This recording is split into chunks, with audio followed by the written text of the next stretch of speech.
వేదనకరమైన స్థలములకు రాకుండానట్లు ఎక్కడ ఏమన్నాడు ధనవంతుడు? వేదనకరమైన స్థలం అన్నాడు. ఎంత భయంకరమైన స్థితి! వారు కూడా ఈ వేదనకరమైన స్థలానికి రాకుండానట్లు ఏం చేయాలా?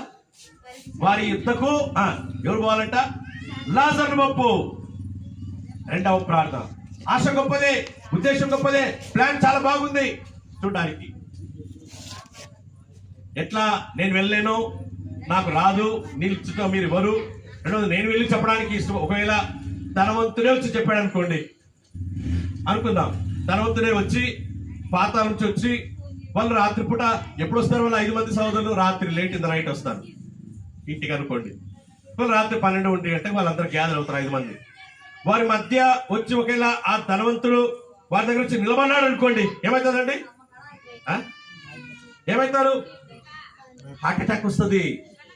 దయ్యం వచ్చిందని చెప్పే లోపల ఏమవుతారు? వాళ్ళు చచ్చిపోతారు. దయ్యం వచ్చింది, మనమే కదా భూస్థాపన చేసాం మన అన్నని, మన తమ్ముడిని. వీడు వచ్చేది నిలబడినాడు మన మధ్యలో.